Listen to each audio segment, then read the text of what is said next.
c'est Sylvie. Ah, justement. Oui. Salut Jean-François, ça va? Ton gâteau, ça sent bien?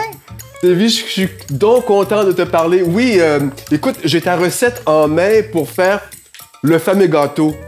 Puis, tu sais, moi, je cuisine, je fais cuire des choses, mais la pâtisserie, faire des gâteaux, des galettes, là, c'est pas évident pour moi, ça, là. Non, mais ça va aller. Je suis là pour toi, puis... Je voulais te souhaiter un bon carême. Mais 40 jours pour approfondir notre relation avec Jésus, c'est pas trop. Non, 40 jours pour vivre le carême, pour marcher dans les pas de Jésus. Non, c'est pas trop, 40 jours.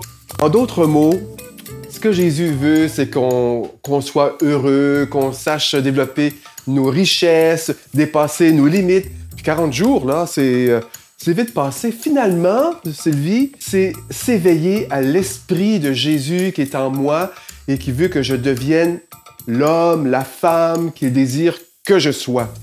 Ouais, c'est pas beaucoup 40 jours, hein? C'est vite passé, hein? C'est très vite passé et quand tu parles d'être rempli de l'Esprit Saint, c'est certainement devenir un saint ou une sainte, devenir la meilleure version de moi. Exactement. C'est un chemin de bonheur, c'est croire que la vie de Dieu est en nous. Et ça passe par l'amitié, la bienveillance, la compassion. La confiance en l'autre. C'est marcher vers la sainteté. Wow! Avec lui, là, on peut changer, puis on peut se reprendre, hein, comme avec ton gâteau. Et avec lui, on peut renaître autrement pour transformer le monde. Bon, ben justement, comme le gâteau, transformé. Écoute, moi, là, j'ai besoin de ton aide, Sylvie, parce que le gâteau, là, j'en ai déjà fait dans le passé, puis t'aurais pas voulu y goûter à mon gâteau, j'ai manqué mon coup. Et là, je me suis dit, plus jamais, moi, je vais faire de la pâtisserie. Mais là, tu m'as donné une recette, puis j'ai le goût de faire un gâteau pour le curé de la paroisse Saint-Rémy. Et j'ai besoin de ton aide, là. J'ai tous les ingrédients, j'ai suivi ta recette, là, à la lettre. Mais si tu veux, là, avec toi, là, je vais me reprendre. Certainement. Puis, oublie pas, hein, il faut la persévérance, Jean-François. Quoi? La persévérance. Oui, je sais, j'en ai manqué un petit peu, Faut là. pas lâcher. Non, je sais, j'ai baissé les bras trop vite. Puis ça, c'est tout un ingrédient pour faire ton gâteau. Et aussi, marcher dans les pas de Jésus. Le carême, c'est un chemin de sainteté.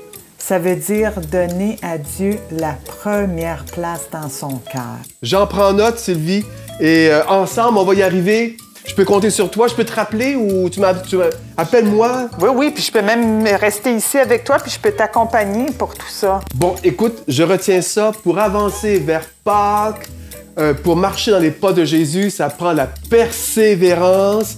Et tu sais que il y a une femme qui a vécu il y a très longtemps qui s'appelle Mère Élisabeth Bruyère. On a même une de nos écoles qui porte ce nom-là. Et cette femme-là, j'ai l'impression que c'est un modèle de persévérance pour nous. On devrait demander aux élèves de cette école. Qu'est-ce que tu en penses, Sylvie? Excellente idée.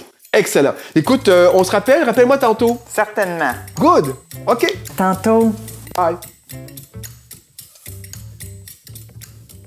J'arrive ici, à Bytown, en 1845. Nous sommes en plein mois de février. Il fait froid.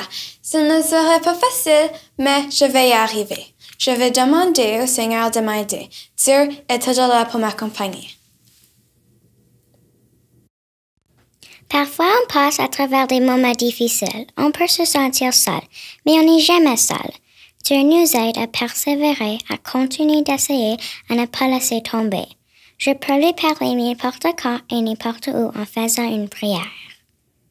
Merci à tous les élèves et surtout merci à Mère Élisabeth Bruyère d'être pour nous un modèle de persévérance vers notre route vers Pâques. Et toi aussi, tu peux faire preuve de persévérance cette semaine.